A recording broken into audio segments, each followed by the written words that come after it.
एक 21 वर्षाचो मुलगो जिका एक जुनो फोटो गावलो. त्यात एक घर होता. जे घर देवगडमध्ये होता. पण लहानपणीपासून या गावाबद्दल त्याका बाबांनी काय सांगलेलं नव्हता. त्याच्या बाबांनी ठरवल्याने होता रोहनला याबद्दल काही समजू द्यायचं नाही. पण रोहनला या फोटोसोबत या घराचा पत्तो सुद्धा गावलो होतो. अनेक वर्ष या घराकडे जाऊचो रोहन प्रयत्न करीत होतो. तेव्हा एकदा कामासाठी तो कणकवलीत गेलो. आपण कणकवली गेलाव तर आपल्या घर जवळचा असं बोलान तो पत्तो बघू लागलो. पत्तो बघल्यानंतर ह्या अंतर जवळचा असा त्याका समजल्यानंतर त्याने गुगल मॅपवर टाकल्यान. पण गुगल मॅपवर देवगडबद्दल काही इलाच नाही. पण रोहन आजूबाजूच्या लोकांना विचारत देवगडा गेलो. देवगडा येताच त्याका या गावाची घरा विचित्र वाटली. कारण प्रत्येक घराक 2 दरवाजे होते. एक मोठा दरवाजो आणि एक लहान दरवाजो, आणि प्रत्येक घराचो लहान दरवाजो उघडो होतो. रोहनच्या आजोबांचं घर जवळच होता, म्हणून तो सरळ घराच्या पत्त्यावर गेलो. त्या पण घराचो दरवाजो बंद होतो. रोहनने मोठा दरवाजो ठोकावल्यान, पण आतमधना कोणच इला नाही, म्हणून तो लहान दरवाजाकडे गेलो. आतमध्ये गेल्यानंतर रोहनने दरवाजा बंद केल्यान आणि आतमध्ये जाताच आजोबा भेटले. अनेक वर्षांनी आजोबाने त्याला बघल्यानंतर आजोबा खूप खुश झालेले. नंतर ते गप्पा गोष्टी करण्यासाठी आतमध्ये गेले. तेव्हा संपूर्ण देवगड गावात घंटेचा आवाज येऊ लागलो. रोहनने आजोबांक विचारल्यान, आता घंटेचा आवाज कशाक येता आणि ह्यो गाव एवढं शांत कशाक झालो हा. तेव्हा आजोबांनी सांगल्याने या गावात चिंबोरी नावाचा भूत राहता. दर मंगळवारी 7:15 वाजता या भूतासाठी गावातलो प्रत्येक घराचो लहान दरवाजो उघडो ठेवला जाता. आणि जर लहान दरवाजा उघडो नसलो तर आतमध्ये जो असता त्याका चिंबोरीचो श्राप लागता आणि तो चिंबोरी होता. आणि त्या दिवशीपासून त्याचा उलटो दिवस चालू होता आणि 13व्या दिवशी त्या चिंबोरीचो मृत्यू होता. ह्या ऐकल्यानंतर रोहनच्या लक्षात येला, जेव्हा आतमध्ये येलय तेव्हा लहान दरवाजा नेलय आणि तो लहान दरवाजो मी आतमधनं बंद केलंय.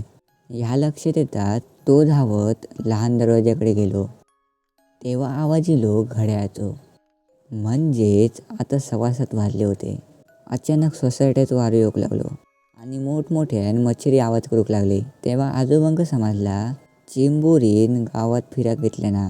रोहन चुकी सुधारण्यासाठी दरवाजाकडे गेलो, परंतु तेवढ्यात वेळ निघून गेलेली होती.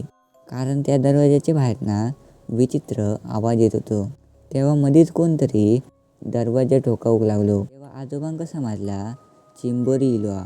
ह्या समजल्यानंतर आजोबा काय करूच्या आधीच लहान दरवाजा उघडलो आणि ज्या दरवाजाने दिसला ता बघून रोहनचे डोळेच फिरले.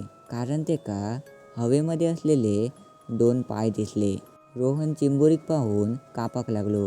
कारण 2 लाल डोळे, निळा शरीर आणि खूप मोठे केस असलेलो चिंबोरी घुरघुरत हवेत उडत आतमध्ये इलो आणि रोहनला खूप मोठ्याने लाथ मारल्यान, ज्यामुळे रोहन बेशुद्ध पडलो. आणि जेव्हा रोहन तो डोळे उघडलो तेव्हा सगळे गावातले घोळको करून होते. रोहनला लाथ मारल्यामुळे त्याची पाठ खूप दुखत होती. तेव्हा रोहनने जेव्हा पाठीक हात लावल्यान तेव्हा त्याका समजला पाठीक चिंबोरीचा टुमरूक इला हा. रोहनने याबद्दल सगळ्यांका सांगल्यान. तेव्हा आजोबांनी सांगल्यानी ह्या घर तुझ्या बाबांचा हा. ह्या घराक सोडून तुझे बाबा मुंबईत गेले, म्हणजेच तू पण ह्या घराचो मालक हस. म्हणूनच तुका चिंबोरीचो श्राप लागलो हा.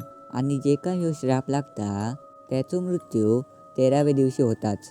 ह्या झाल्यानंतर त्याची मदत गावातले कोण करूक बघत नव्हते. तेव्हा रडत रडत रोहनने मित्राक फोन केल्यान आणि घडलेलो सगळो प्रकार सांगल्यान. तेव्हा लगेच रोहनचा मित्र आशिष मांत्रिकाक घेऊन देवगडाक इलो. आणि आशिषने रोहनला बघल्यानंतर तो खूप आश्चर्यचकित झालो. कारण रोहनच्या संपूर्ण शरीरावर घाव होते आणि त्याचा डोंबरूक खूप वाढला होता. आणि तो कापत कापत सांगता चिंबोरी मला मारून टाकणार.